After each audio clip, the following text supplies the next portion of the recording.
Spoštovani, pozdrav vsem z moje strani. Jaz sem si takole zastavil, da jaz najprej na kratko moje videnje predstavim, kako jaz kot, bi rekel, res za izhodiščem iz te stroke in seveda tudi, moram reči, da tudi stališče naše poslanske skupine smo si kar enotni.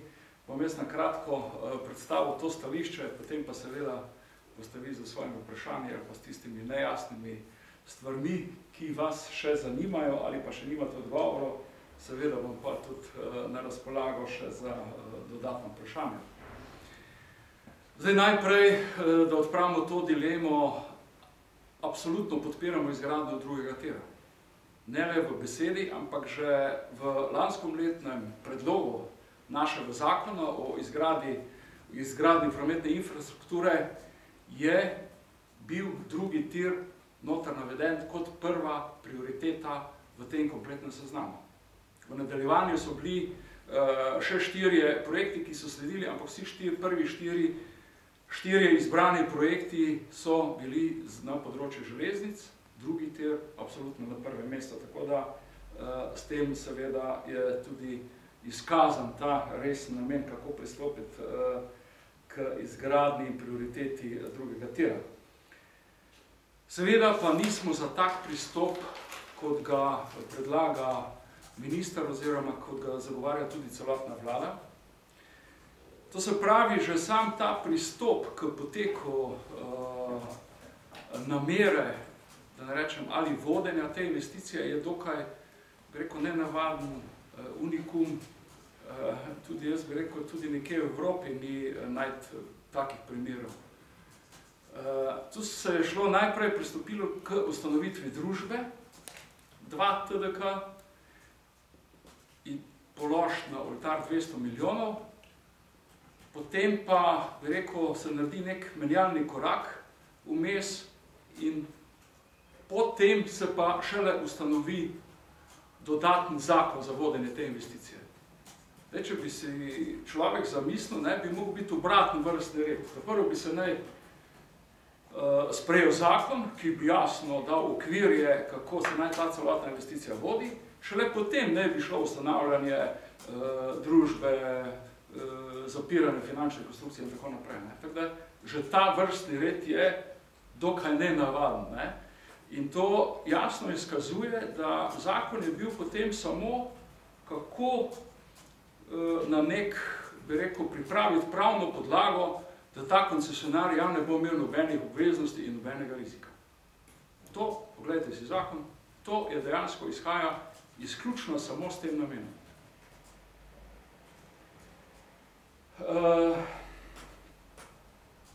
Zdaj, seveda, najbolj, bi rekel, vprašljiva zadeva in seveda največji pomisleki so pa tu glede vrednosti. Poglejte, jaz kot gradbinec zelo jasno vem, da če za nek projekt ni izdelana PZI dokumentacija, to se pravi projekt za izvedbo, niso narejeni popisi, tudi ni moč ovrednotiti investicijo povsem natančno. Če imamo popise, damo informativni zbiranje ponudb, vemo dokaj točno, koliko je ta investicija.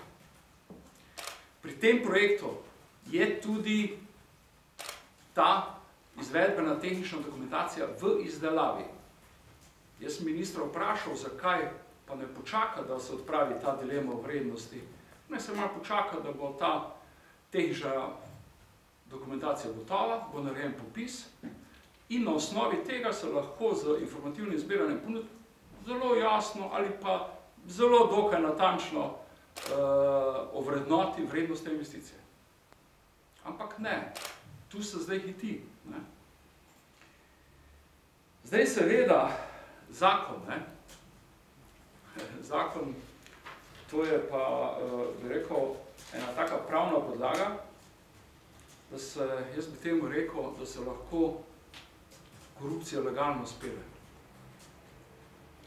Zelo dobro poznam tudi investicijo T6, kako se je odvijala ta investicija, koliko 6 NIP-ov je bilo predlaganih na vsaki podražji, to se pravi noveliran investicijski program, ne, kako je to šlo, ne, skratka iz tistih 690 milijonov na milijardo 410, ne. Zdaj, to bi rekel, je bila nekako vodilo, kako se pa pri drugem tiru ne sme zgoditi. In da se ne bi zgodil, bi rekel, T6 v narekovaju, ne, je pa zdaj bil sprejet, oziroma predlagan ta, oziroma tudi sprejet, že ta zakon, ki pa, jaz bi rekel, nekako v navednicah rečem, podpira sistemsko korupcijo. Pa bom zelo jasen, pa zelo natančen. Zakaj? Noter je zelo jasno navedena obveznost. Jaz bi rekel, če ta zakon pogledate, pogledajte noter, koliko je obveznosti, ki jih ima koncesionar, koliko je pa obveznosti, ki jih ima država. Ne? To v osnovi pogledajte. Ne? In v osnovi, kar je seveda najbolj bode navzven, je plačilo za dosegljivost. To je obveza, ki jo po izgradnji, po letu 2025, prevzema država oziroma državni proračun, ki z vsakoletnim financiranjem v višini od 30 do 40 milijonov. Seveda ta višina, jaz razumem, da sedaj ni poznana, ampak bi lahko bila definirana na drugačnim modelom, glede na prihodke, od Luke Koper, od povečanega tovornega prometa in tako naprej. Lahko bi se vezala na tisto, ampak ne. Tu se veže od 30 do 40 milijonov. Zdaj pa se malo z matematiko poigramo. Če je ta plačila za dosegljivost 30 milijonov na leto, pa plačujemo 45 let, pride to milijardo 350. Če je pa to plačilo na leto 40 milijonov, plačujemo 45 let, je pa to milijardo 800. Seveda to je tudi všteto, bi rekel, cena denarja, financiranje in tako naprej. Razlika 450 milijonov. 450 milijonov. Ampak to, bi rekel, je samo v tem delu. Ne? Ampak tudi 450 milijonov je za Republiko Slovenijo izjemno velik denar. Če rečemo, da v Sloveniji, ker ne gradimo prav posebno velikih šol, če rečemo, da je ena novogradna ene šole vredna tam 2 do 2 milijona pa pol, 220 novih šol lahko zgradimo. To se pravi, vsaka občina lahko zgradimo eno novo šolo s tem denarjem. Z to razliko. To je, bi rekel, taka realna, konstruktivna primerjava. Zdaj seveda aktualno vprašanje, kaj je za referendum. Poglejte, v Slovenski demokratski stranki podpiramo referendum. Pa absolutno ne s tem, da bi vladi nagajali ali zavlečevali na tem projektu. Podpiramo ga zato, ker vlada, posebno še minister, ne prisluhne konstruktivnim, dobrim predlogom niti opozicije. Prav posebno začudenje pa je, da niti stroki. Če pride strokovnega kroga, bi rekel, predlogi z novimi tehnologijami, ker vemo, da so nove tehnologije absolutno cenejše in da se tem ne prisluhne, bi rekel, da je to res, pa tu ni zdaj tist časovni moment, ki je tu, ja, to se pa ne da, pa to v razpisih, dobro, tisto bomo kasneje, ampak ta varianta, ki jo je predstavila strokovna civilna iniciativa, je ocena, da bi izgradnja drugega tira ob obstoječem tiru z novim 4,1 km dolgem tunelu stala 800 milijonov. Če naredimo vse primerjave z ostalimi izgradnjami tunelov, po kilometru in seveda v takem okolju je to zelo realna ocena. Jaz bi rekel, da ni se takoj za zagnati v to predlagano varianto.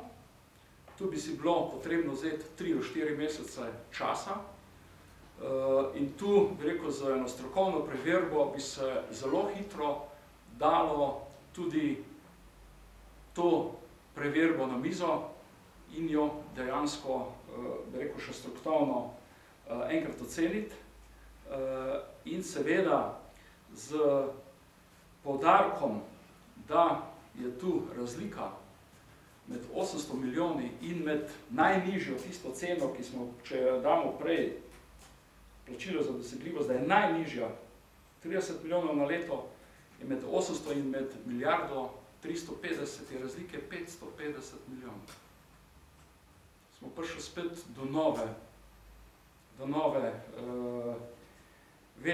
večje razlike. Jaz bi pa rekel, Bog ne daj, da bi pa zdaj delali primerjavo med, če damo 40 milijonov na leto plačilo za dosegljivost, ki bi znaša milijarda 800, ne? Veste, na kakšni razliki smo pa tem med 800 milijonov pa med milijarda 800? To je pa milijarda razlike. Glejte, to je pa tak denar, s katerim za Sloveniji noben ne sme igrati. To je pa taka razlika, da in se, bi rekel, želimo pogovarjati realno, konstruktivno, pa še na eno bistveno razliko bi poudaril. Če gremo v gradnjo sporednega tira ob stari progi, lahko določimo gradnjo teh 27 km na več etap in vso to gradnjo razdelimo med domače izvajalce. To se pravi, smo dali delo domačim gradbincem, domačemu gospodarstvu. To se pravi, celotna vrednost finančne akumulacije se obrne v Sloveniji. Pri gradnji celotnega tunela oziroma 20 km tunelov od 27 km proge v Sloveniji v tem momentu nimamo izvajalca. Posebno ne, koliko bo odločitev za TBM sistem, ki je, bi rekel, tudi po opremi tako drag, tako zahteven in niti ena gradbena družba ali kakršnokoli podjetje nima prav nobenih izkušenj z gradnjo TBM sistemom, ki je, bi rekel, res zahteva izkušnje, reference in tako naprej. To se pravi, pri tem vladnem predlogu absolutno pride v upoštev samo tuji izvajalec. To se pravi, za občutno višjo ceno se celotna finančna investicija odlije ven iz države. To se pravi, nikakor nismo zaščitili domači vrt in vsa finančna akumulacija dejansko gre iz države ven. Zdaj seveda časovni moment. Ja, pa bomo zamudili ta razpis, pa bomo zamudili on razpis, pa evropska sredstva in tako naprej. Evropski razpisi. Kot prvo, Slovenija je zavezana glede na kohezijo na finančno ovojnico, ki v tem momentu oziroma v letošnjem letu in tudi za nasploh znaša v celoti 138 milijonov. Da ne rečem, zdaj govorim tako po oceni, za železniške projekte je oddano že tam, mislim, da nekaj čez 80 milijonov. To se pravi, rezerve je tu še enih dobrih 30 milijonov, toliko bi še lahko drugi tir dobil iz lastne finančne ovojnice, ki je takrat, bi rekel, prav na hitro potrdila vlada Alenke Bratušek.